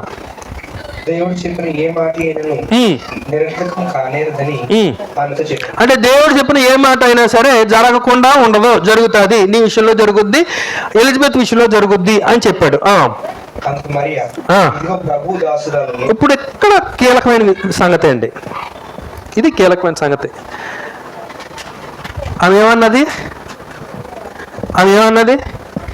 ఇదిగో నేను ప్రభు దాసురాలను, దేవుని దాసురాలను, నీ మాట చెప్పున నాకు జరుగును గాక అనెను. అంటే యాక్చువల్గా దేవదూత చెప్పిన దానికి ఆమె దాన్ని అంగీకరించడానికి ధైర్యం కావాలి, మనసు కావాలి, దాన్ని ఫేస్ చేయటానికి ఆత్మస్థైర్యం కావాలి. అంటే ఇప్పుడు ఆమె గర్భవతి అయ్యింది, లోకం అంతా ఏమంటారండి? నువ్వు తప్పు చేసావు కాబట్టి నువ్వు గర్భవతి అయ్యావంటారండి. దాన్ని లోకానికి లోకాన్ని ఫేస్ చేయాలి. కానీ ఆమె ఎలాంటి నిర్ణయం తీసుకుందంటే, నేను లోకరక్షకుని లోకానికి తీసుకురాపోతున్నాను, దేవుడు దీన్ని సంకల్పించాడు, ఈ సంకల్పాన్ని దేవుడు నెరవేర్చడం కోసం నన్ను సాధనంగా వాడుకుంటున్నాడు, ఇదిగో నేను ప్రభు సేవకురాల్ని, దేవుడు ఏం చేయాలనుకుంటున్నాడు అది నా విషయంలో జరిగించని, అది జరగాలి అని కోరుకున్నదండి. మనం ఏం చేస్తాం తెలుసండి, దేవుడు మన విషయంలో ఒకటి చెప్తూ ఉంటే నాకు ఇది ఇష్టం లేదు, నేను ఎలా బ్రతుకుతాను అంటానండి. కానీ మరియా అన్నదండి, ప్రభు దాసరాల్ని, ఆయన మాట చెప్పిన నాకు జరుగును కాక, నేను ప్రభు దాసరాల్ని. ముసలప్పుడు అన్నదా యవ్వన ప్రాయంలో అందా? మరి అప్పుడు యవ్వన ప్రాయాలేనండి. ఓ లోకరక్షకుని తీసుకురావడానికి ఆమె ఒక ఇన్స్ట్రుమెంట్గా వాడబడిందండి. ఆవిడ ఎలాంటి ఆమె క్యారెక్టర్ ఎలాంటిదంటే, ఆమె పవిత్రురాలైన స్త్రీ అండి, కన్యక. రాబోయే నిందలను ఎదుర్కోవాలి, మనుషుల చేత అనేక మాటలకు అంటే వ్యతిరేక పరిస్థితులను ఎదుర్కోవాలి. అయినా సరే ఏం పర్వాలేదు, నేను ప్రభువును ఈ లోకంలోకి తీసుకురావడానికి, దేవుని యొక్క సంకల్పాన్ని నెరవేర్చడానికి నేను సాధనంగా వాడబడతాను. అప్పటికే ఆమె ఏమైంది, ప్రదానం చేయబడింది కదా. ఆమె విడిచిపెట్టడానికి ప్లాన్ చేసుకున్నాడండి. ఆయన నీతిమంతుడే. ఎవరైనా యోసేపు, ఆయన నీతిమంతుడే. ఆమెను అల్లరిపరచక సైలెంట్గా విడిచిపెట్టేయాలనుకున్నాడటండి. అప్పుడు గబ్రియల్ దూత ఆయన దగ్గరికి వెళ్ళాడండి. యోసేపు, ఆమె మనుషుల వల్ల గర్భవతి అవ్వలేదు, పరిశుద్ధాత్మ వల్ల గర్భవతి అయింది, ఎందుకంటే ఈ ప్రవచనం ప్రకారం ఆమెకి ఇది జరుగుతుంది అని చెప్తే ఆయన కన్విన్స్ అయ్యాడండి. అలాగే వాళ్ళిద్దరూ యేసు ప్రభువుని లోకానికి తీసుకురావడానికి వాళ్ళిద్దరూ సాధనాలుగా ఉపయోగపడ్డారు. అలాగే అంటే మనం యవ్వన ప్రాయంలో దేవుని యొక్క సాధనాలుగా, ఓ మరియలాగా, ఓ యోసేపులాగా వాడబడాలి. ఇంకా లాస్ట్ అయిపోయింది, లాస్ట్ పాయింట్ చెప్పి నేను ముగిస్తా.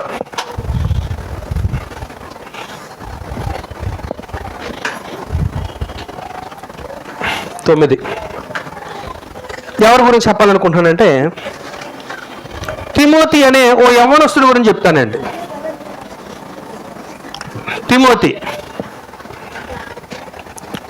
తిమోతికి సంబంధించి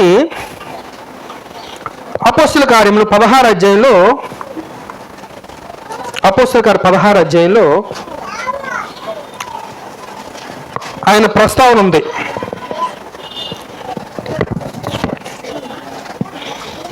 16 అధ్యాయం చదువునానా. పౌలు దెర్బేకు లుస్త్రకు వచ్చాను. అక్కడ తిమోతి అనే ఒక మరి శిష్యుడు నేను, అతడు దృష్టించిన ఒక యూదురాలి కుమారుడు. ఒక్క నిమిషం, ఏ పట్టణంలో ఉన్నాడు తిమోతి చెప్పరా? లుస్త్రా లేదా దెర్బే పట్టణానికి వచ్చాడు పౌలు. యాక్చువల్గా ఈయన దెర్బే పట్టణస్తులండి. దెర్బే. అప్పుడు పౌలు గురించి ఈ తిమోతి గురించి ఒక మాట వాడబడింది. అక్కడ తిమోతి అని ఒక శిష్యుడు ఉంటాను. ఎవరి తిమోతి? శిష్యుడు. శిష్యుడు అనే మాటకు అర్థం చెప్పండి. ఇక్కడ శిష్యుడు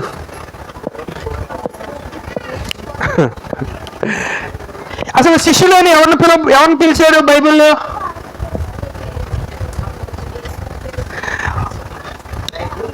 క్రైస్తవులు పిలువబడ్డారు శిష్యులని. ఆ తర్వాత శిష్యులు క్రైస్తవులని పిలువబడ్డారు అంత్యోకయలో.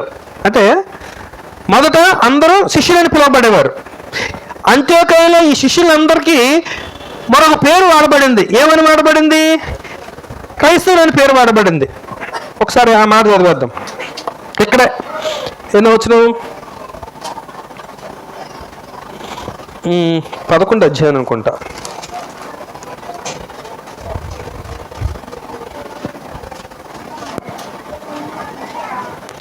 అధ్యాయం 26 వచనం నాన్న. వారు కలిసి సంవత్సరమంతయు సంఘంలో ఉండి బహుజనములకు వాక్యమును బోధించేది. మొట్టమొదట అంత్యోక్యలో శిష్యులు అంత్యోకయలో శిష్యులు క్రైస్తవులు అనబడిరి. అప్పుడు అసలు శిష్యులు ఎవరు అంటే దానికి కూడా ఒక వచనం చెప్తా. మత్తయి సువార్త 28వ అధ్యాయం, మత్తయి సువార్త 28వ అధ్యాయం 18వ వచనం.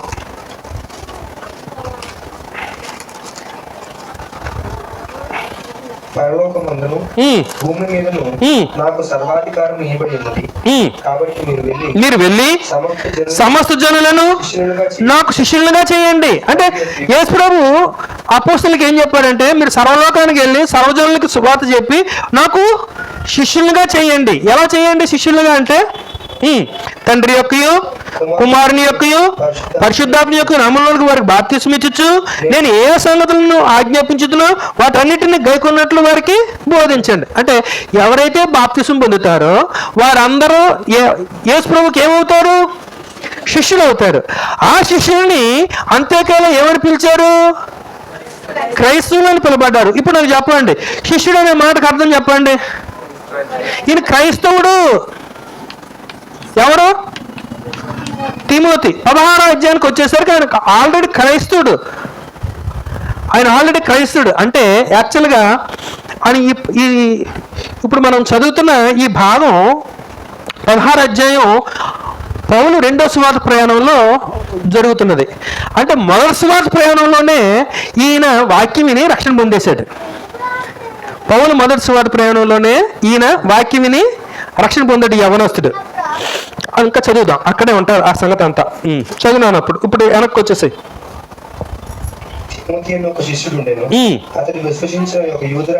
అప్పుడు ఈయన తల్లి ఓ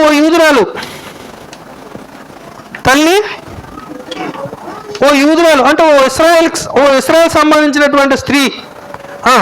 తండ్రి గ్రీసు దేశస్థుడు అంటే అన్యుడు. తల్లి యూదురాలు, తండ్రి అన్యుడు. ఆయన లుస్త్రాలోను ఈకొనియాలోను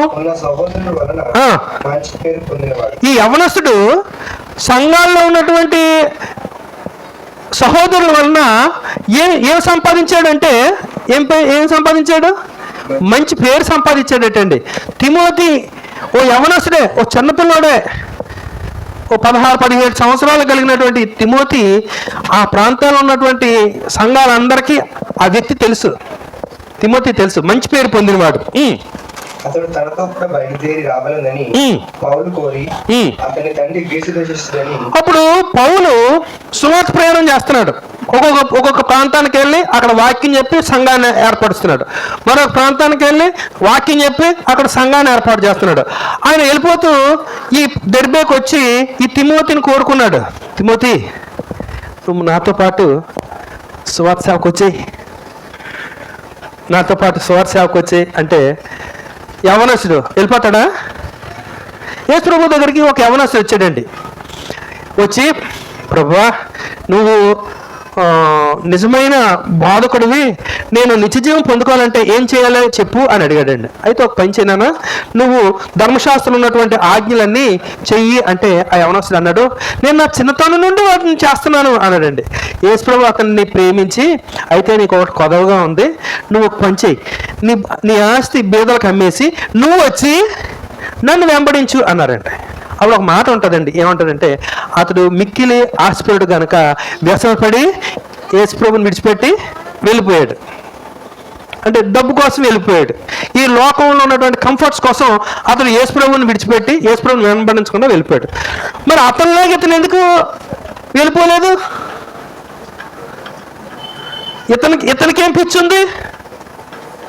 ఇతనికి దేవుడి పిచ్చి ఉంది, దేవుని పిచ్చి ఉందండి. అప్పుడు ఈ యవనస్తుడు పౌలుతో పాటు సువార్త ప్రయాణానికి వెళ్ళిపోయాడండి. ఈ తిమోతి పౌలుతో పాటు సువార్త ప్రయాణానికి వెళ్ళిపోయాడండి. ఈయన గురించి కొన్ని లేఖనాలు చదువుదాం. తిమోతికి రాసిన పత్రిక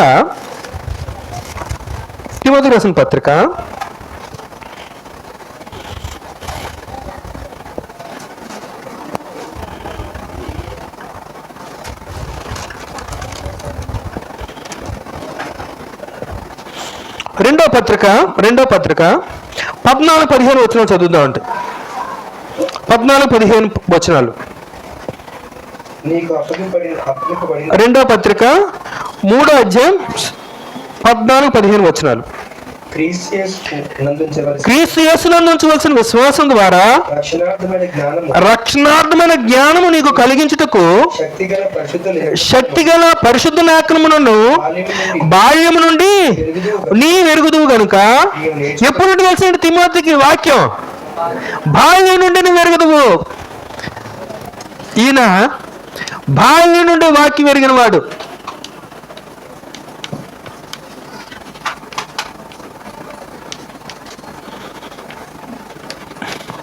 చిన్నతనం నుండి వాక్యం ఎరిగిన వాడు.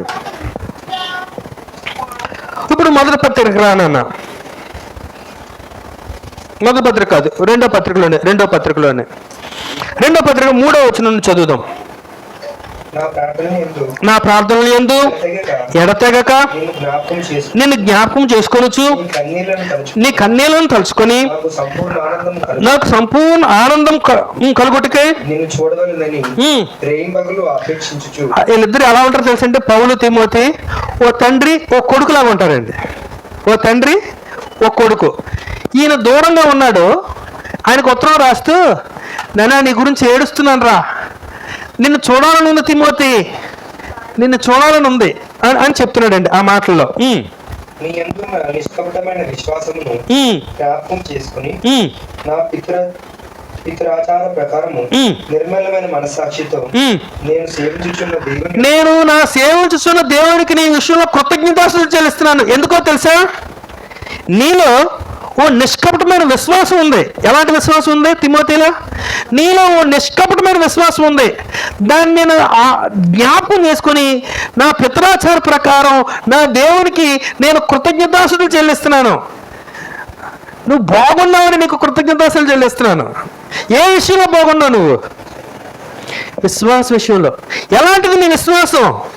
నిష్కపటమైన విశ్వాసం. అంటే నీ విశ్వాసంలో ఏ వేషధారణ లేదు. మనం విశ్వాసాన్ని నటిస్తాం, కానీ తిమోతిలో ఎలాంటి యాక్టింగ్ లేదు విశ్వాస విషయంలో.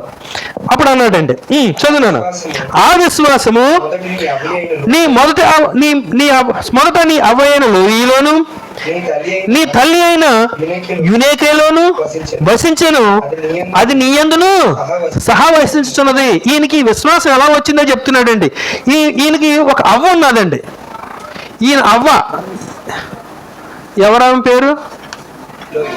లోయి. వాళ్ళ అమ్మ ఉన్నదండి. అంటే అమ్మమ్మ. అమ్మ ఎవరు? యూనికే. ఎలాంటి వాళ్ళు? ఈమె విశ్వాసరాలు. ఈమె విశ్వాసం తన కూతురికి ఇచ్చింది. వీళ్ళిద్దరూ కలిసి తిమోతికి ఇచ్చారు విశ్వాసాన్ని. అమ్మమ్మలో విశ్వాసం ఉంది, అమ్మలో విశ్వాసం ఉంది. ఆ విశ్వాసం ఎవరిలో వచ్చింది? తిమోతికి వచ్చింది. అంటే ఈయన ఎలాంటి వాడు అంటే గొప్ప విశ్వాసి, నిష్కపటమైన విశ్వాసం కలిగినోడు. నిష్కపటమైన విశ్వాసం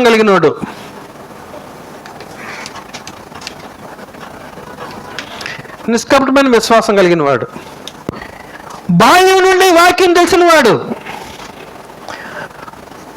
2, సువార్త పని నిమిత్తం తన కుటుంబాన్ని విడిచిపెట్టి సువార్థికుడితో వెళ్ళిపోయినాడు.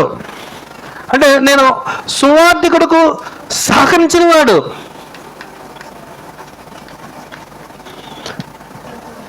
అంటే తిమోతి దగ్గర నుండి ఒక్క విషయం కాదండి, అనేక విషయాలు నేర్చుకోవచ్చండి.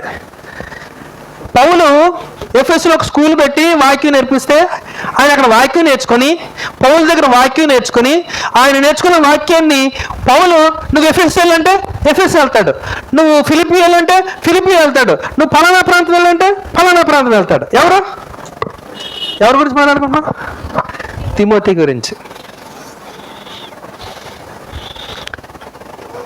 అవన్నీ పెద్దయిన తర్వాత, ముసలైన తర్వాత చేసినప్పుడు కాదు, మరి ఎప్పుడు చేసినవి? యవ్వన ప్రాయంలో. అందుకే ఇక్కడ మనం చదివాం స్టార్టింగ్లోనే 4వ అధ్యాయంలో, నీ యవ్వనమును బట్టి నిన్ను ఎవరు తృణీకరింపనీయకము, మాటలోను ప్రవర్తనలోను, ప్రేమలోను, విశ్వాసంలోను, పవిత్రతలోను విశ్వాసానికి నువ్వు మాదిరిగా ఉండు అని చెప్పాడండి. రైట్. అంటే తిమోతిని దేవుడు ఎందుకు ఉపయోగించుకున్నాడండి? ఎందుకు ఉపయోగించుకున్నాడు? సువార్త సేవ కొరకు.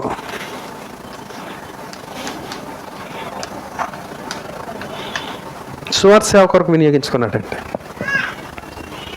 రైట్. అంటే ఈ దినం అంతా మనం అనేక మంది యవ్వన విశ్వాసం చూసాం. వారిని దేవుడు వేటి కొరకు వినియోగించుకున్నాడో చూసాం. వాళ్ళు ఎలాంటి వారో చూసాం. అంటే వాళ్ళు ఎలా జీవిస్తే దేవుడు ఆయన పని కొరకు వినియోగించుకున్నాడో నేర్చుకున్నాం. ఏం అర్థమైంది మనకి ఈరోజు?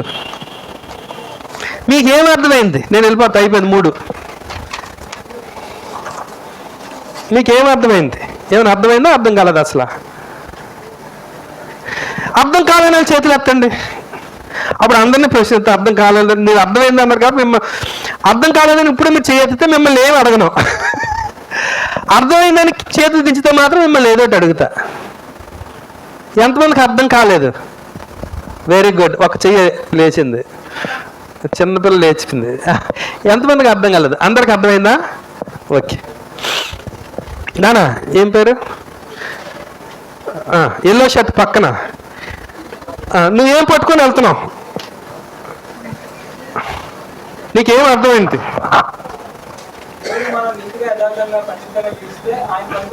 వాడుకుంటాడు. ఈ పాఠమే అది. కూర్చో. నీకేం అర్థమైంది నాన్న?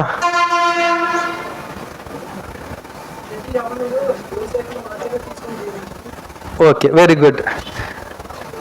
నీకేం అర్థమైంది నాన్న? నువ్వే న్యాయంగా ఉండాలి. ఎవరిలాగా? దావీదులాగా. నీకేమర్థమైందమ్మా? పాపను. నీకేమర్థమైందమ్మా? మరియలాగా ఉండాలి. Very good. నీకేమర్థమైందమ్మా? సులభంలాగా ఉండాలి. Very good. బ్లెస్. నీకేమర్థమైందమ్మా? నువ్వే వెనకాతల బ్లెస్సీ అనా హనీయా? హనీ. నువ్వే చెప్పురా అమ్మా. నువ్వు చెప్తావు కదా సులభను. ఎవరిలాగా ఉండాలి? ఎవరిలాగా ఉండాలి కదా? అసలు మనకి ఏం అర్థమైందో చెప్పండి నాకు. ఈరోజు ఈ పాటలో ఈ మొక్క నాకు బాగా ఇంప్రెస్ అయ్యాను అని చెప్పాలి. నాకు ఏ పాయింట్ మిమ్మల్ని ఇంప్రెస్ చేసిందో?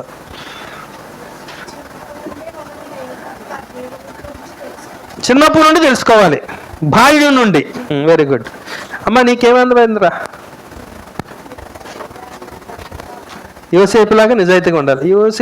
నిజాయితీగా నమ్మకంగా ఉండాలి. ఓకే. నీకేమర్థమైందమ్మా? ఆవిడ చెప్పిందే చెప్పేశాను. భయపడకూడదు. Very good. అలా ఆయనని నియమించాడు కాబట్టి ఆయన చిత్తానుసారంగా బ్రతకాలి. Very very good. అమ్మా నువ్వురా.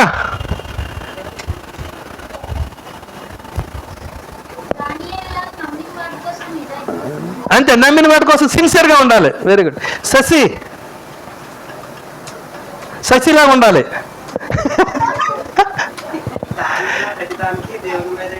ఆధారపడాలి. Very good. నానా నువ్వే ఏదో చెప్పు.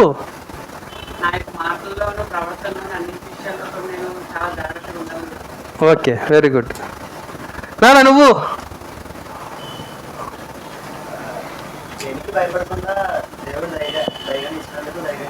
ధైర్యంగా వ్యవహరించాలి. అమ్మ మీరు ఎప్పుడు క్యారెక్టర్ని కాపాడుకోగలగాలి. Very good. చిన్న దావీదులో ఎలా ఉండాలి? డ్రెస్ వేసుకోవాలి.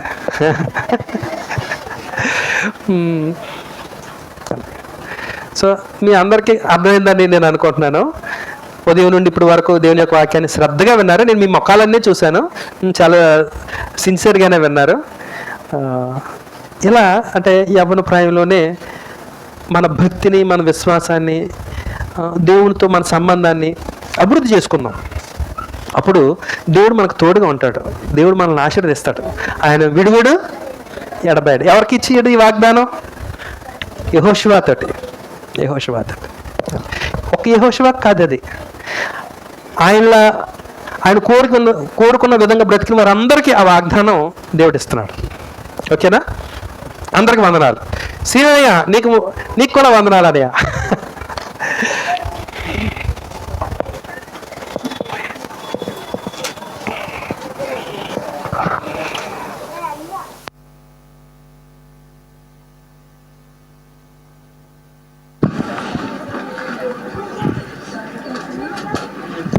మనం ఈ ఆఖరి సెషన్లో ఒక నలుగురు యవన విశ్వాసుల గురించి మనం తెలుసుకున్నామండి. ముందుగా ఇర్మియా గురించి మనం తెలుసుకున్నాము. ఇర్మియా యవన దశలోనే పిలువబడ్డాడని, నిజంగా అతను ఒకవేళ సంకోచించినా సరే అతను దేవుని మీద నమ్మకం ఉంచి నిలబడ్డాడు కనుక దేవుడు అతను వాడుకున్నాడు. కాబట్టి ఈరోజు మనం కూడా మనకి ఏ విధంగానైనా సరే సంఘంలో పరిచర్య చేయగలిగే అవకాశం వస్తే, మాట్లాడగలిగే అవకాశం వస్తే మనం నిలబడాలి, దేవుడు నేర్పిస్తాడు. అలాగే దానియేలు, షడ్రకు, మేషకు, అబేద్నెగో గురించి కూడా మనం తెలుసుకున్నాం. అక్కడ మనం నేర్చుకోవాల్సిన పాయింట్ ఏంటంటే, మనం చదువు నిమిత్తము, ఉద్యోగాల నిమిత్తము మన హోమ్ టౌన్ విడిచి వేరే వేరే ప్రదేశాలకు వెళ్ళిపోతాం. అక్కడ మన కల్చర్ ఉండదు, మన ట్రెడిషన్స్ ఉండవు, మనం నేర్చుకునే విశ్వాసం అక్కడ ఉండదు. అందుకని మనం ఏం చేస్తామంటే అక్కడ ఉండడానికి వాళ్ళని అడాప్ట్ చేసేసుకుంటాం. వాళ్ళలాగా సేమ్ డ్రెస్సింగ్ సెన్స్, సేమ్ అన్నీ వాళ్ళని దింపేస్తాం వాళ్ళలో కలిసిపోవడానికి. కానీ దానియేలు అలా చేయలేదు. ఎక్కడున్నా సరే దేవుని కుమారుడిగానే ఉన్నాడు. నేను ఆ పాయింట్ క్యాప్చర్ చేశాను. తర్వాత మరియా, మనకి నార్మల్గా స్త్రీ గుడిలోనే మరియా గురించి చెప్తారు. యూత్ క్లాస్లో తను యాడ్ చేయడం ఒక మంచి పాయింట్. ప్రజెంట్ ఉమెన్స్ రైట్స్ వల్ల అందరూ ఫైట్ చేస్తున్నారు. My life, my wish, my dressing sense, it's up to me అని చెప్పేసి, అంటే ఫెమినిజంని ఒక అగ్లీ డైరెక్షన్లో తీసుకెళ్ళిపోతున్నారు. కానీ మరి అలా చేయలేదు. రైట్. ఆఖరిగా తిమోతికి ఆ విత్తనం తన అవ్వ నుండి, తన తల్లి నుండి వచ్చింది. అది తను నేర్చుకున్న రూట్స్ బలపడ్డాయి. ఎక్కడికి వెళ్ళినా సరే అది మారలేదు. ఎవరి కింద వర్క్ చేసినా సరే అది పౌలు గొప్పతనం అయి ఉండొచ్చు, కానీ పౌలే చెప్తున్నాడు ఈ విశ్వాసం ఎక్కడి నుండి వచ్చిందని, నీ అవ్వ నీ అమ్మ నుంచి వచ్చిందని. సో మన ఫ్యామిలీ మనకి ఏదైతే నేర్పిస్తుందో, మన స్థానిక సంఘ సువార్థకులు మనకి ఏదైతే నేర్పించి పెంచుతారో సండే స్కూల్ని, మనం దాన్ని అందరూ మనం స్ట్రాంగ్ అయిపోవాలి. అప్పుడు మనం ఎక్కడికి వెళ్ళినా సరే, కొన్ని పూణే లాంటి ప్లేసెస్లో మనకి చర్చిలు దొరకడం చాలా కష్టం. అప్పుడు కూడా సర్వైవ్ అవ్వచ్చు ఇదే విశ్వాసంతో. సో ఈ పాయింట్లన్నీ మనం గమనించి మనందరం నిజంగా దీన్ని పాటించాలని నేను కోరుచున్నానండి. యాక్చువల్లీ నేను ఒక 2-3 బుక్ చేద్దాం అనుకున్నాను, మా అక్కని స్పందన చెప్పమని అడుగుదాం అనుకున్నాను. కానీ అంకుల్ తన స్ట్రాటజీ యూజ్ చేసి ఆల్మోస్ట్ అందరి దగ్గర నుంచి రెస్పాన్స్ కలెక్ట్ చేసుకున్నారు. Very good strategy. సో మనం ప్రార్థన చేసుకొని ముగించుకుందామండి. అంతకుముందు ఆనంద్ అంకుల్కి, సుగుణ ఆంటీకి మా సంఘం తరపున సన్మానం కార్యక్రమం ఏర్పాటు చేశాము. సుగుణ ఆంటీని, ఆనంద్ అంకుల్ని స్టేజ్ మీద ఆహ్వానిస్తాను.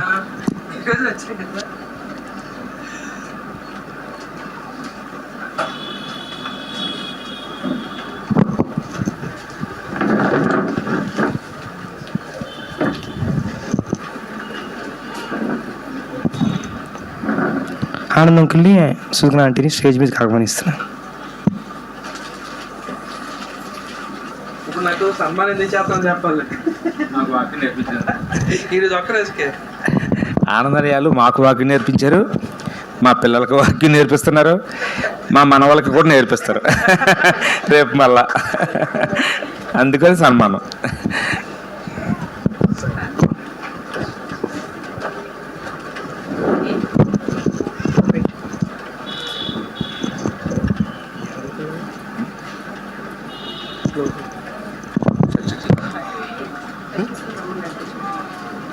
సత్యంకులు వచ్చి ప్రార్థన చేస్తారు. ఆ ప్రార్థనతో సన్మానం కార్యక్రమం చేద్దాం.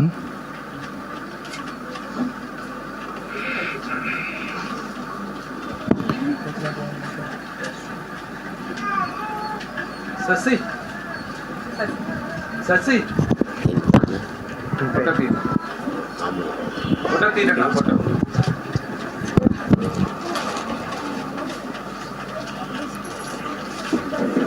వచ్చిన ప్రతి ఒక్కరికి క్రీస్తు ప్రభునామమున వందనాలు చెల్లిస్తూ ఆనందానికి మరి ముఖ్యంగా వందనాలు చెల్లిస్తున్నాము. యవనస్తులకి మంచి లేఖనాలని అందించారు. అందుని బట్టి ఆయనకు వందనాలు చెల్లిస్తూ ప్రార్థన చేసుకుందాం.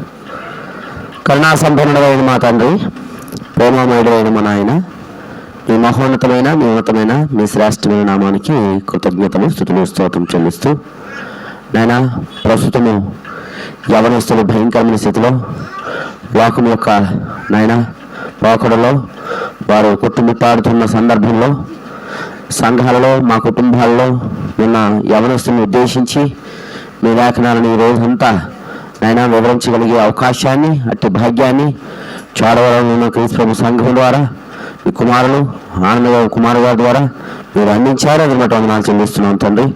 నాయన వారిని ఇట్టి సందర్భంలో వారి సన్మాన కార్యక్రమంలో చోడవరం సంఘం వారు నిర్వహిస్తున్నప్పుడు నీ కృపను కనికరాన్ని చూపించి నాయన ఇక్కడ స్థానిక సువార్థికులుగా పనిచేస్తున్న శ్రేణి గారిని, నాయన ప్రభావాన్ని, వారి బిడ్డలను, వారి సంఘాన్ని దీవించి ఆశ్రయించి మహిమాదం వాడుకోమని, ఆయా ప్రాంతాల నుంచి ప్రదేశాల నుంచి వచ్చిన యవనస్తులు అందరినీ మీరు దీవించి ఆశ్రయించి నీ మహిమాదం వాడుకోమని మా ప్రభువును నీ ప్రియకుమారుడైన క్రీస్తు ప్రభు నామంలో అడిగి బ్రతిమలాడి వేడుకుంటున్నాము తండ్రి. ఆమేన్. వందనాలండి అందరికీ.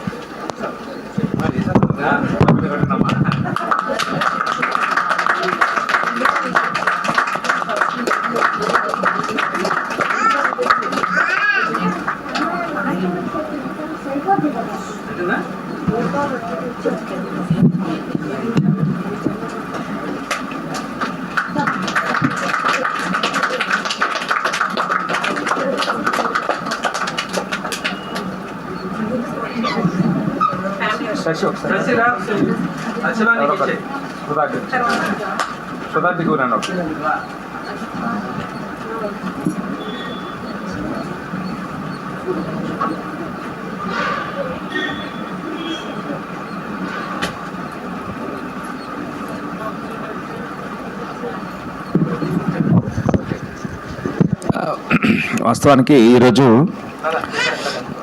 ఈ కార్యక్రమం ఇలా ఏర్పాటు చేయాలనేది ఆలోచన ఎవరిదంటే మా చర్చ్ మెంబరు స్వప్న గారు. వెంకన్నపాలెం నుంచి వస్తూ ఉంటారు మన దగ్గరికి. ఆమెకి యవనస్తులైన 2 పిల్లలు ఉన్నారు, పాప బాబు. తనకి గవర్నమెంట్ జాబ్ అవడం వల్ల ఆమె డ్యూటీకి వెళ్ళి పంపేసేసి వచ్చేస్తాను అని చెప్పారు. పాపనైతే పంపించారు, మన దగ్గర ఇప్పటి వరకు ఉంది. ఆమె డ్యూటీకి వెళ్తుండగా చిన్న స్కిట్ అయ్యి బండి పడిపోయి ఆమెకి ఈ మనం దగ్గర చిట్లిందండి కాలు. అందువల్ల రాలేకపోయారు. ఆమె పేరు స్వప్న గారు.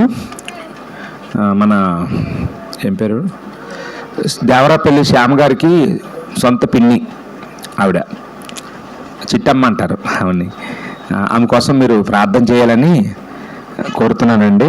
ఈ మీటింగ్కి అయిన భోజనాల ఖర్చు ఆమె పెట్టుకున్నారు కాబట్టి ఆమె కొరకు, ఆమె పాప సిరి కొరకు అందరూ ప్రార్థన చేయాలని కోరుతున్నానండి. ఈ సమయంలో ఆవిడ ఉండవలసింది, కానీ మరి ఇలాంటి పరిస్థితి రావడం వల్ల వాళ్ళు ఫ్యామిలీ ఇక్కడ లేరు, వెళ్ళిపోయారు.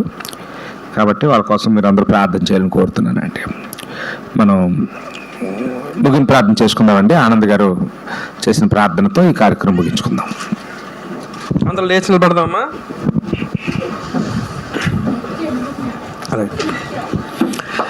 మహోన్నతుడైన మా పరలోకపు తండ్రి, పరిశుద్ధుడైన మా దేవ, మీ ఘనమైన, మీ మహోన్నతమైన, మీ పరిశుద్ధమైన నామమునకు స్తోత్రాలు చెల్లిస్తున్నాం మా తండ్రి. ఈ దినం మాకు ఆశీర్వాదకరంగా ఉండినట్లు కృప చూపించినందుకు స్తోత్రాలైనా.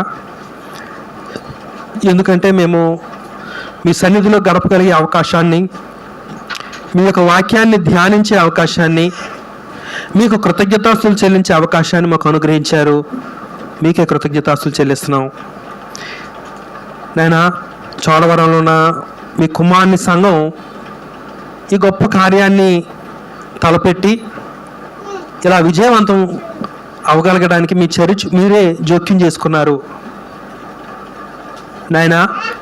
మరి ఈ కార్యక్రమాన్ని ఇలా జరిగించడానికి సహోదరులు శ్రీను నాయనా, మా సోదరి ప్రభ, వారి పిల్లలు, వారి స్థానిక సంఘ సభ్యులు అందరూ దీన్ని ముందుకు తీసుకొని వచ్చారు తండ్రి. ఆ బిడ్డలందరినీ దీవించి ఆశీర్వదించమని ప్రార్థిస్తున్నాం. అలాగే తండ్రి చిట్టమ్మ గారి కొరకు ప్రార్థిస్తున్నాం. ఈ కార్యక్రమానికి ఆర్థికంగా ఆమె ముందుకు వచ్చినప్పటికీ తండ్రి మరి అనుకోని విధంగా ఆమె యాక్సిడెంట్కి గురవ్వడం, ఫ్రాక్చర్ అవ్వడం జరిగింది నాయనా. ఆమె కొరకు ప్రార్థిస్తున్నాం. మా సోదరిని త్వరగా ఆ గాయం నుండి లేవనెత్త చేయమని, ఆ గాయాన్ని బాగుపరచమని, ఆమెను స్వస్థపరచమని ప్రార్థిస్తున్నాం. ఈ సమయంలో ఆ కుటుంబానికి కావాల్సిన ధైర్యాన్ని, ఆదరణ కలుగజేయండి. తన దేహానికి ఉన్నటువంటి నొప్పి నైనా తగ్గునట్లు మీరు కృప చూపించండి. అలాగే తండ్రి, ఈరోజు దూర ప్రాంతాల నుండి, విశాఖపట్నం నుండి, ఆరులో నుండి, అనకాపల్లి నుండి, రావికవతం నుండి, నర్సీపట్నం నుండి వచ్చిన బిడ్డలు, యవ్వన పిల్లలందరినీ నాయన మీరు ఇక్కడికి తోడుకొని వచ్చారు. ఈ బిడ్డలు నాయన మీ అందు విశ్వాసం కలిగిన వారు, మీ యొక్క వాక్యం నేర్చుకోవాలనే తపనతో నాయన ఆ తీవ్రతతో వచ్చిన వారు తండ్రి. ఈరోజు వారు విన్నటువంటి ఈ విషయాలన్నీ ఆలోచించగలిగేటట్లు, యవ్వన ప్రాయంలో మీకు ఉపయోగపడే మీ సాధనాలుగా వారు ఉండగలిగినట్లు నాయన, ఎలాంటి వారిని మీరు మీ సేవ కొరకు, మీ సంకల్పాన్ని నెరవేర్చడం కొరకు మీరు వాడుకున్నారో వారు అలాంటి ప్రవర్తనను చూపించి నాయన మీ సాధనాలుగా యవ్వన పిల్లలందరూ వాడబడగలిగేటట్లు వారిని ఆశీర్వదించండి. వారి తల్లిదండ్రులను ఆశీర్వదించండి. వారు కుటుంబ సభ్యులందరినీ ఆశీర్వదించండి. బిడ్డల చదువుల్లో మీరు తోడై ఉండండి నాయన. ప్రస్తుతం మేము భయంకరమైన లోకంలో ఉన్నాం నాయన. మేము అన్ని జనుల యొక్క, ఈ లోకం యొక్క ప్రభావాలకు లోను కాకున్నట్లు మా బిడ్డలు సంరక్షింపబడగలిగినట్లు సహాయం చేయండి. ఈ బిడ్డలు భవిష్యత్తులో బలమైన మీ సేవను బలంగా చేయటానికి ఈ బలవంతులైన ఈ యవ్వన పిల్లలను వాడుకోమని ప్రార్థిస్తూ ఉన్నాం. వీరిని తీసుకొచ్చిన నాయన సంఘ సువార్థికులు, సహోదరులు, నాయన కుటుంబ సభ్యులు, అన్న వాళ్ళ తల్లిదండ్రులు, వారందరి కొరకు ప్రార్థిస్తున్నాం నాయన. మేము మా బిడ్డలను ప్రభు యొక్క బోధలోను, శిక్షణలోను పెంచగలిగినట్లు సహాయం చేయండి. వారిని ప్రోత్సహించగలిగే మనసును మాకు దయచేయండి. వారి యొక్క యవ్వన ప్రాయంలో వారికి ఉన్నటువంటి భక్తిని మేము గుర్తించగలిగినట్లు సహాయం చేయండి తండ్రి. సంఘాల్లో వారి యొక్క పాత్రను మేము నిర్ణయించగలిగేటట్లు సహాయం చేయండి. మమ్మల్ని అందరినీ దీవించి ఆశీర్వదించమని ప్రార్థిస్తున్నాం నాయనా. చోడవరంలో ఉన్న ఈ ప్రభువు యొక్క సంఘంలో నాయనా మీ పని కొరకు ప్రయాసపడుతున్న మా సహోదరు శ్రీని కొరకు ప్రార్థిస్తున్నాం నాయనా. ఈ మధ్య తరచుగా అనారోగ్యానికి గురవుతుండగా తండ్రి సహోదరుని కనికరించి ఆ బిడ్డకు ఆరోగ్యాన్ని ప్రసాదించి మీ సేవలో బలంగా వాడబడగలిగే సాధనంగా నీ కుమారుని బలపరచమని ప్రార్థిస్తూ ఉన్నాం. ప్రభా కొరకు ప్రార్థిస్తున్నాం తండ్రి. నీ కుమార్తె మీ సేవ విషయంలో అందరితో కలివిడిగా ఉంటూ, అందరినీ ప్రోత్సహిస్తూ ముందుకు కొనసాగుతుండగా నీ కుమార్తెకు మరింత జ్ఞానమును ప్రసాదించమని నాయన, మీ సేవ పట్ల ఇంకా తీవ్రతను ఆ బిడ్డకు దయచేయమని, అనేకులను ప్రోత్సహించి నీ కుమార్తెకు ఉండగలిగినట్లు ఆమెను ఆశీర్వదించమని ప్రార్థిస్తున్నాం. సుమంత్ కొరకు, శశి కొరకు ప్రార్థిస్తున్నాం. ఆ బిడ్డలు భవిష్యత్తులో మీ సేవను మరింత బలంగా చేయగలిగినట్లు సహాయం చేయండి తండ్రి. మీ పట్ల భయభక్తులు కలిగిన యవ్వన బిడ్డలాగా వాళ్ళు జీవించగలిగినట్లు, అనేక మందికి మాదిని కనపరిచినట్లు ఆ బిడ్డలను ఆశీర్వదించమని ప్రార్థిస్తున్నాం. మేము తిరిగి మా గృహాలకు వెళ్తుండగా నేను మా అందరికీ క్షేమాన్ని ప్రసాదించమని తండ్రి, మీ చిత్తమైతే మా ప్రభు రాకడ ఆలస్యమైనట్లయితే మరొకసారి మేము ఇలాగా కలుసుకునే ఏర్పాటు మాకు అనుగ్రహించమని. ఇదిగో నాయన, ఈరోజు చోడవరంలో ఉన్న సంఘం నన్ను ప్రేమించి నాయన నన్ను గౌరవించారు తండ్రి. నాయన, వారిని దీవించమని ప్రార్థిస్తున్నాం. వారికి ఎలాంటి మనసు దయచేసినందుకు మీకు కృతజ్ఞతలు. మేము ఈ భూమి మీద బ్రతికినంత కాలం ఇలాంటి సహవాసాన్ని, ఇలాంటి ప్రేమను ఒకరి పట్ల ఒకరు చూపించుకుంటూ మేము మీ చిత్తాన్ని నెరవేర్చగలిగినట్లు మమ్మల్ని ఆయుత్తపరచమని, మమ్మల్ని దీవించమని ఈ ప్రార్థన మీ కుడిపార్శ్వం నాశనుడై ఉన్న మా ప్రభు, మా రక్షకుడు, మా విమోచకుడైన యేసుక్రీస్తు వారి నామములో మిక్కిలు వినయపూర్వకంగా అడిగి వేడుకుంటున్నాం మా తండ్రి. ఆమేన్. అందరికీ వందనాలమ్మా. Thank you. వచ్చిన అందరికీ వందనాలండి. ఏమైనా లోటుపాట్లు ఉంటే క్షమించండి. మీ అందరి కొరకు స్నాక్స్ రెడీ చేసామంటే తీసుకొని వెళ్ళాలని, మా సంఘం కోసం ప్రార్థన చేయాలని కోరుచున్నానండి. అందరికీ వందనాలు.